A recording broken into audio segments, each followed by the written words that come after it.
Welcome to the platform, and thank you for sitting down meeting with me. I appreciate it to the fullest. You're welcome, Mr. Sykes. Appreciate you having me on your show. No problem. Thank you for coming through and taking some time out today. Now, you can tell me a bit about yourself and how did you got your start in the health field and doctor and everything? Yes, I'm an ophthalmologist, glaucoma specialist. Yes. My dad was a physician. So growing up in New York City, I was always somewhat exposed to medicine through his career path. Yeah. And when I was in school, I was very good in science and math, and I enjoyed it very much. So I said, I got an interest in medicine. And so I studied hard, took my examinations, went on to do well with my Regents exams, my SAT, standardized testing, test prep books. Did well in my classes and went on to college at New York University. You say York University? New York University. Oh, New York University. NYU. Okay. Then when I was at NYU, I studied hard, was a chemistry major, also did some summer internships, research internships during the summertime. And then I applied and was able to get into Cornell Medical School. And I studied my medicine at Cornell Medical School. And during my medical school years, I was exposed to a variety of different specialties.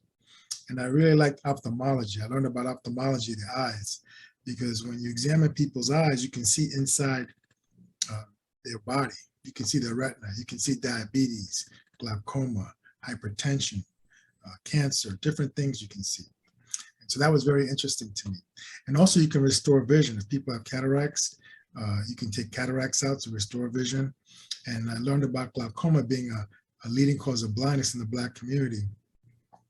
And so I wanted to help, participate and educate people in our community about preventing blindness from glaucoma. So all those things pushed me towards ophthalmology career. And I went to Howard University for my ophthalmology career. And then when I did my ophthalmology, after I finished that, I did a subspecialty training glaucoma back here in New York at New York Eye and Ear Infirmary.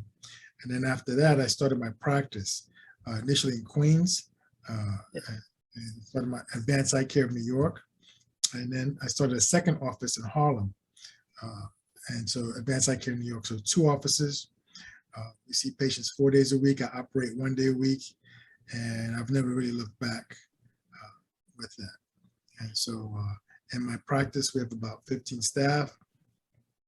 We do a lot of teaching to younger doctors and medical students that rotate through. We do research as well to push forward advances and new treatments for eye care, cataract surgery, and glaucoma surgery to help prevent blindness.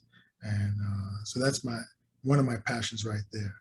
One of my other passions is educating people about the Kemetic legacy, which is an important African spirituality to help recover the greatness that we had as a people. Absolutely. That was interrupted by slavery.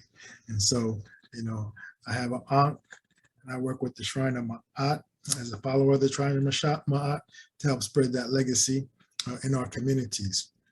And I also had written a book that talks about how to be a successful Black man targeted towards the youth. You could buy that on Amazon. Yeah, I'm gonna need the link to that book after this. And then I also wrote a song to educate people about the importance of getting their eyes checked. Check your eye pressure as well, to educate the community to help prevent blindness from glaucoma.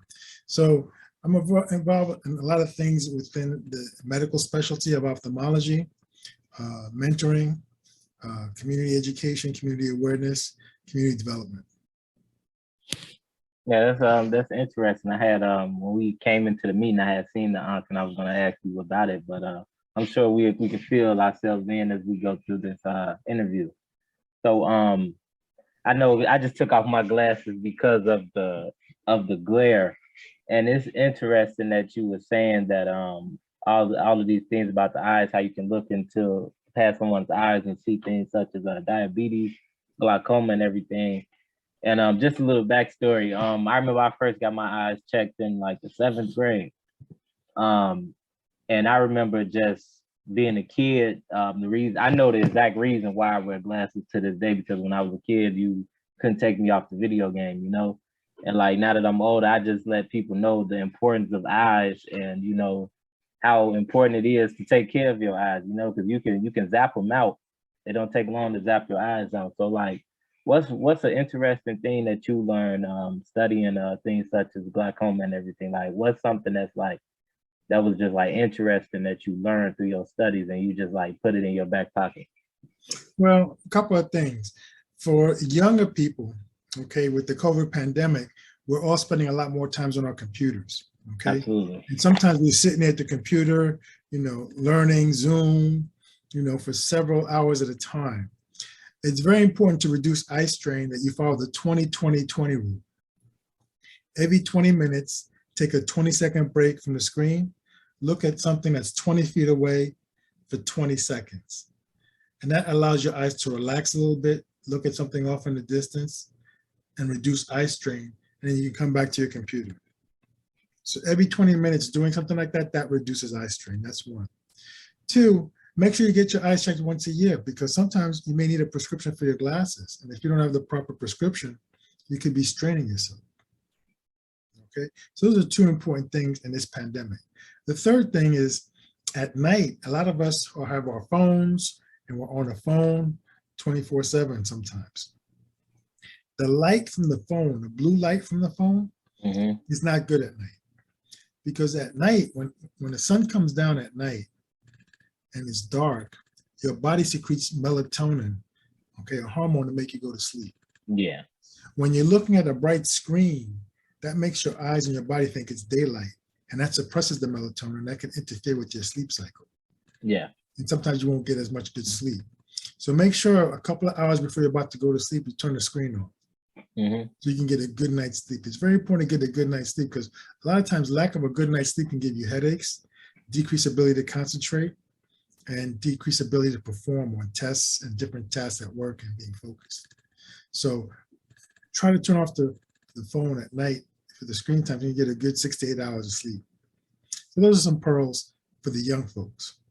When you get 40 and older, it's important to get your eyes checked once a year, okay? The big causes of blindness are cataracts. That's when the lens in the eye can get yellow and cloudy. Glaucoma, it's when the eye pressure, when you touch your eye, the normal eye pressure is around 15. With glaucoma, the eye pressure can go 18 or higher because the lens in the eye gets larger, okay? You don't feel it. And that can do damage to the optic nerve inside the eye. So you want to make sure you get your eye checked for that. The third cause of blindness is retinopathy, from diabetes retinopathy, hypertensive retinopathy. So it's very important that you eat healthy, lots of salads, lots of vegetables, baked chicken, baked fish. Stay away from the rice and the bread, okay, to help reduce your weight. By controlling your weight, you can prevent and stop diabetes, prevent hypertension, prevent strokes in the eye, and prevent retinopathy. Okay, so those are big causes of blindness there. And then, like we talked about, getting your eyes checked for glasses also. Absolutely. And then one more thing, in the 70s, macular degeneration.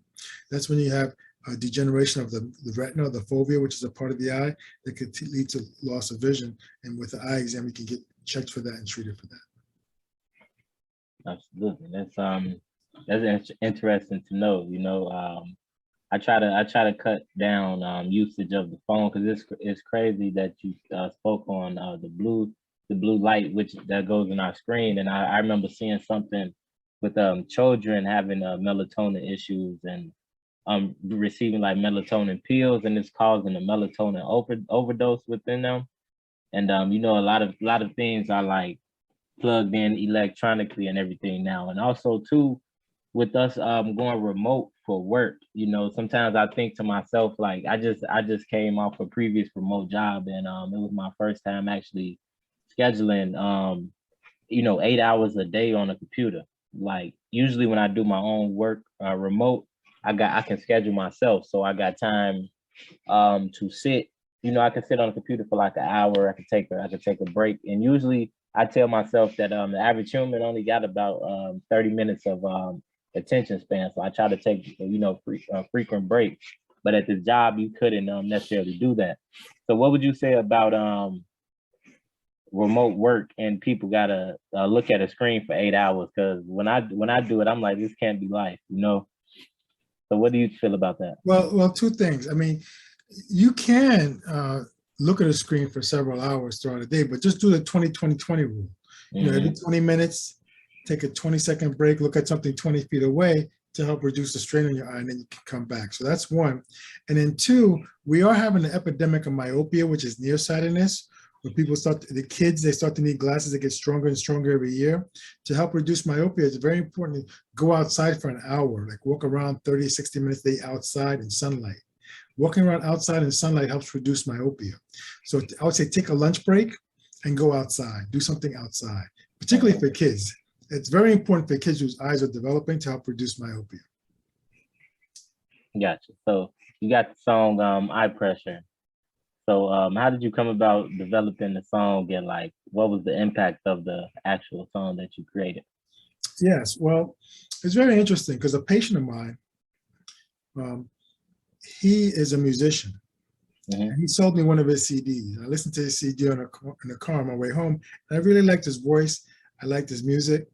I liked his style. And I said, and when he came back in the future one time, I said, you know, I have a song I want you to do for me. Because I had thought about and written this song about to educate the community. Because as a community, we like to listen to music. Okay? And many messages can be communicated effectively through music.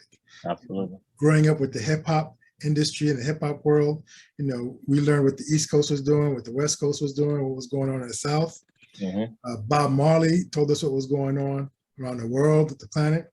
And so I thought this was a way to communicate to the masses of the people talking about glaucoma, what I do, and how we can educate people about glaucoma.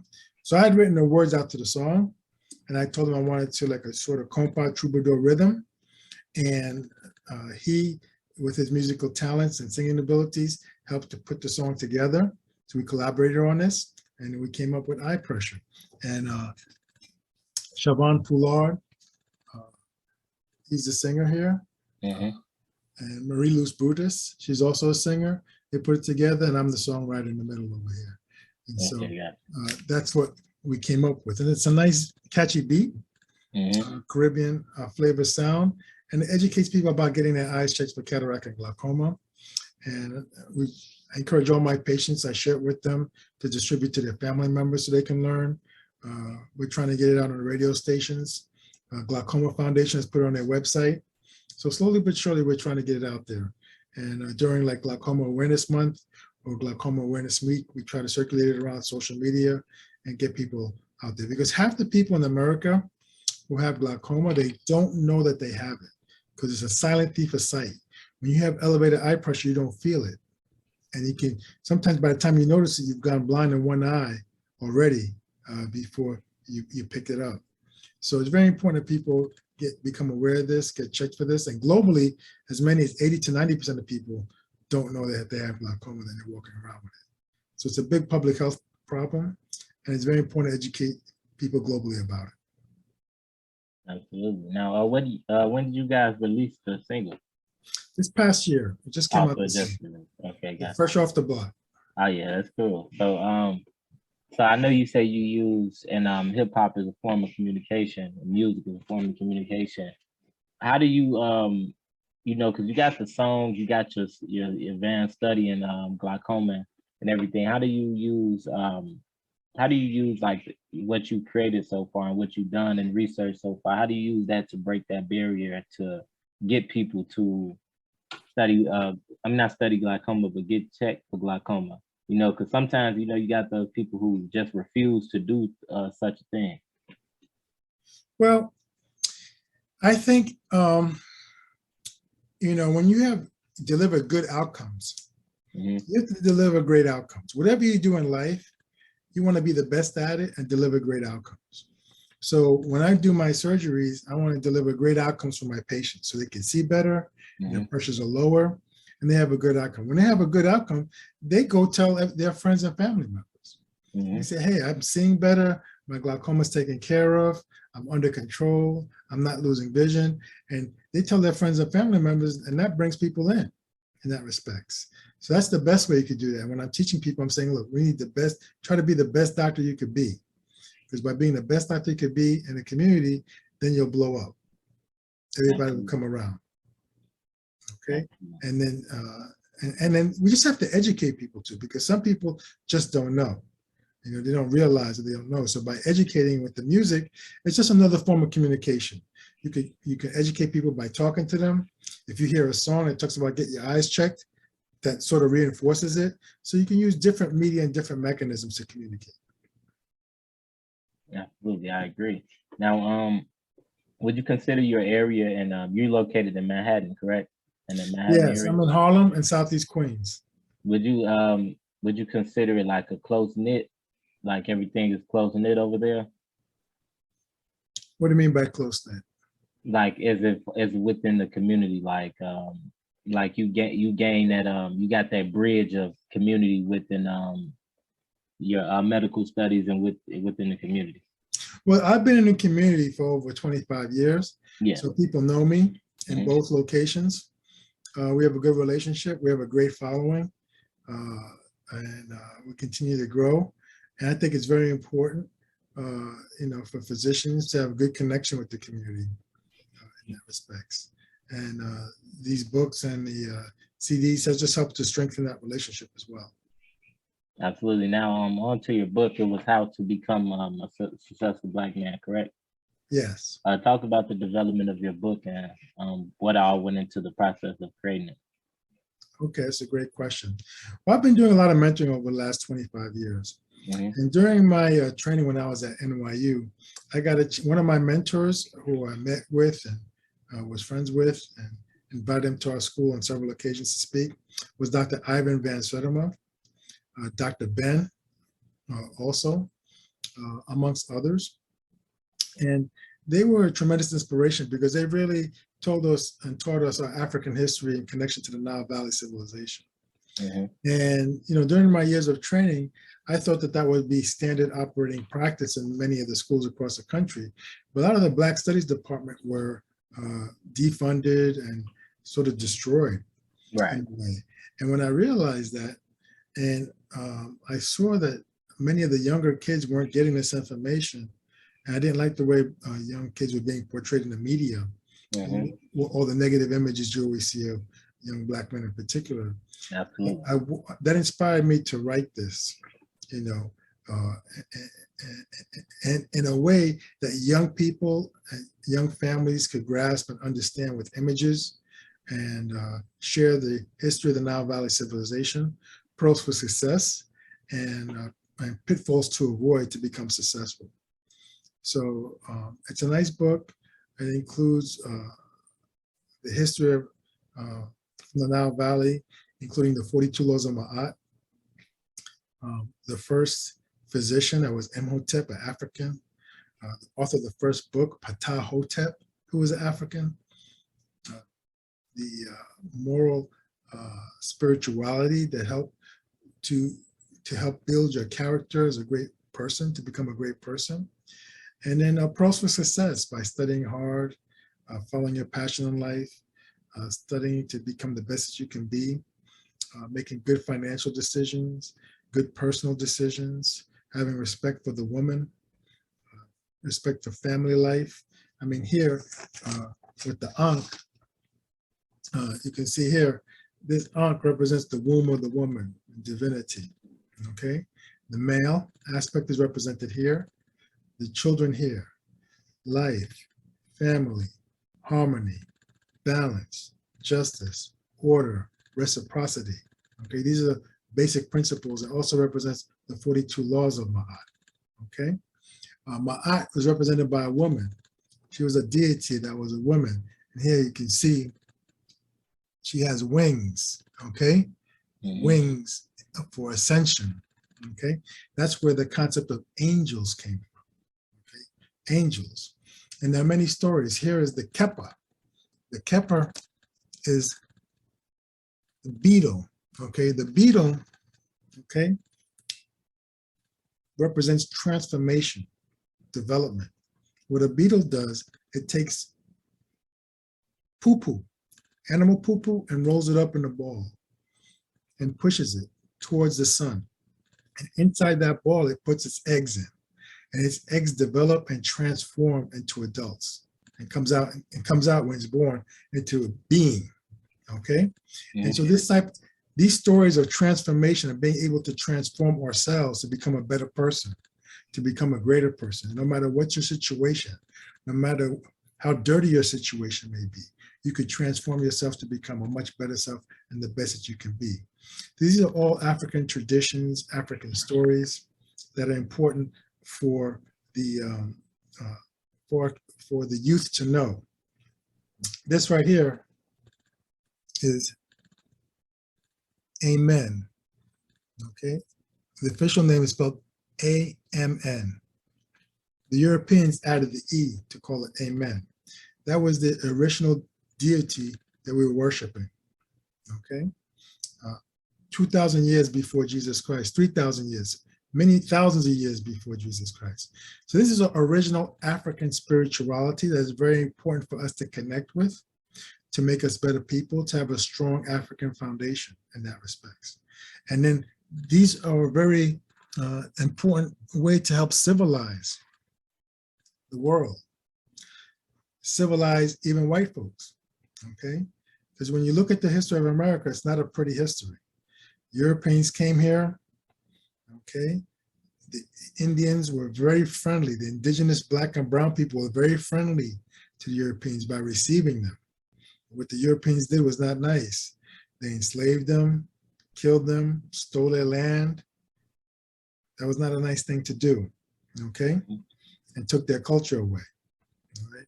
And so, and the same behavior continuing go on today with police killings, okay?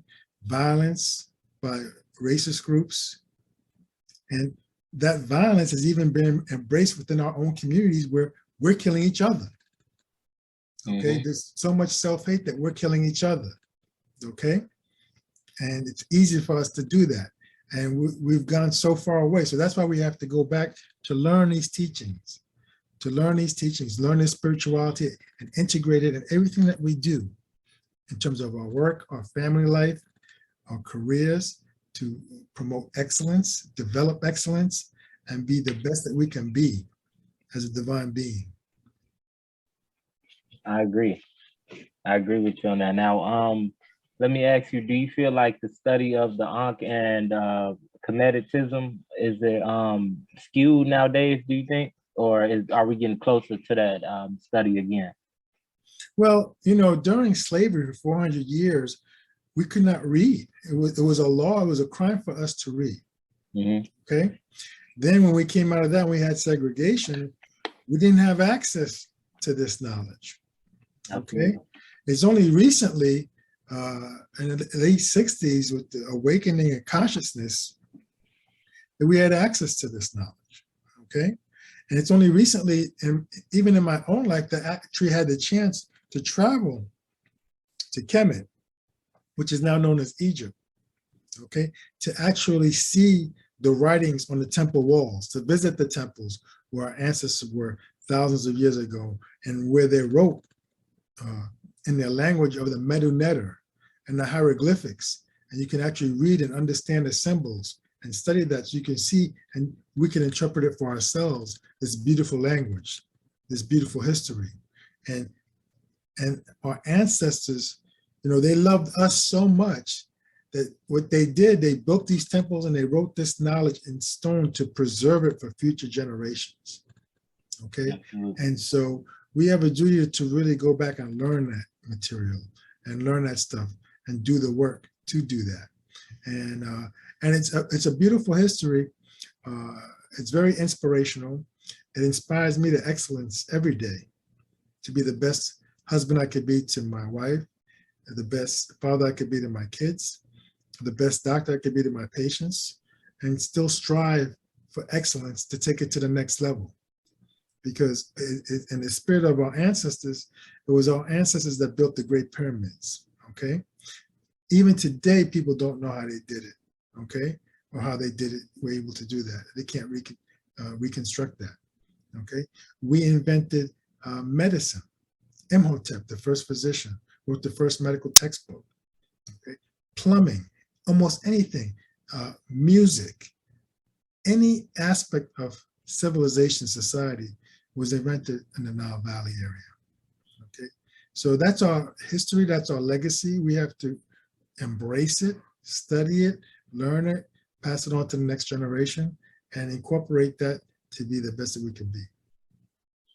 Absolutely. Now, when I take my own personal studies of things such as the temple, hieroglyphics and everything, I just can't help but think that society society was way more advanced than we give credit for back then. You know, like everything was, everything was made so precise. You know, the teachings was there, like you just said. They thought for generations like where we are today, like they thought about things like that. And nowadays you'll be lucky for someone to even think about, their kids, So do you think that things were advanced and like the roles are kind of reversed nowadays? Or do you think we kind of got more leg of wisdom and understanding nowadays? Well, that society was extremely advanced. Okay, when you I study agree. what they did, it was very, very advanced. Hmm. And the Europeans, they knew that. Okay, they knew that. George Washington tried to copy that. If you Hmm. look at the Tekken, which is the name for the Washington Monument, Hmm. he copied that from Africa, Hmm. from the Temple of Karnak, where they have the Tekkens. He copied that. A Okay, lot of great landmarks are replicated. he tried to copy that, and Anthony Browder wrote a book about Egypt on the Potomac, further describes those things as well. Hmm. So they know about it, but they didn't want us to know about it. That's why they made laws against us for reading. Okay, and it was a crime for us to read. So they purposefully try to hide our history, steal our history, deny our history, and so we're in a fog for the last 400 years because we Hmm. don't know. But now we have to remember our history and learn our history and Right. incorporate that to make us, to take us to the next level, to be as excellent as we can be in whatever our profession is, whatever our chosen passion is. Whatever it is that you want to do, you be the best that you can be at. Absolutely, I agree. And like I always say, I just sometimes tell my friends because I'm a third, which means I'm named after my grandfather and my father. So I always tell like my friends, anybody who are listening, like that our DNA has been places across the world that we never been.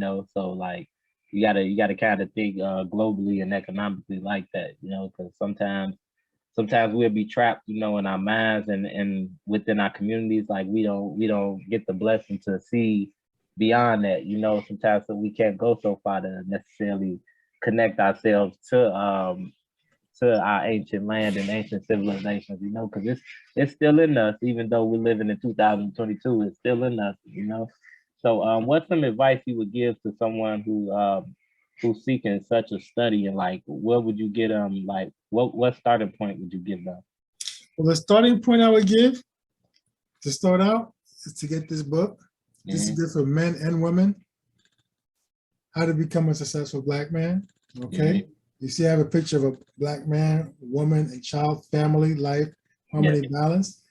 In the book, I have several references also for further reading. Okay, that's a good start for anybody, just to start right there. But there are a lot of other books that are also available in that respect. Another thing also, to learn of spirituality, there's an organization called the Shrine of Ma'at, M-A-A-T. You can look them up on Facebook. Every 2 weeks, they have a free spiritual session with historical teachings as well of the Nile Valley civilization.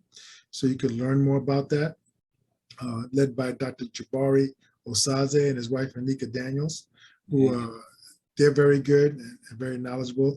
They even offer classes on ancient Egyptian history as well. So those are some starting points right there, to learn more and get more information about that. Absolutely. Now, before we head out of here, because the time is running short for this meeting, just fill in more background about like where people can connect with you at, and if someone wants to travel out there, anybody who could be listening, travel out there to get their eyes checked with you, anything. how can people get in contact with you? Well, I have a website, www.advancedeyecareny.com. Mhm. I have a YouTube page that also has a lot of information, spiritual information and medical information. Daniel Laroche, MD on YouTube. There's an organization I'm with called the National Medical Association. We have a group of eye doctors, and another organization called Black Eye Perspective. If you Google Black Eye Perspective, you can find an African-American physician around the country. There's a directory there. So no matter where you're at, you can get your eyes checked. It's very important and spread the word. And the song, Eye Pressure, the book is on Amazon and all the outlets. Eye Pressure is on iTunes and YouTube. You can listen to it. Okay, it's nice to help educate people as well. So thank you. Yes, absolutely. It's been a pleasure connecting with you through the interview. I learned a lot. You know, learned a lot more things I want to check out on my own time as well. So I appreciate meeting with you, and it's been a pleasure. Thank you so much, Jimmie, and good luck to you. All right, no problem. Good luck to you as well. Best of luck to you and your advancement of studies. And I surely do want to check out the book. So I'm gonna take the time and check it out. Thank you. All right, thank you, Dr. Laroche. It's been a pleasure. You have a wonderful day. All right. All right, thank you very much. All right, catch you later. All right.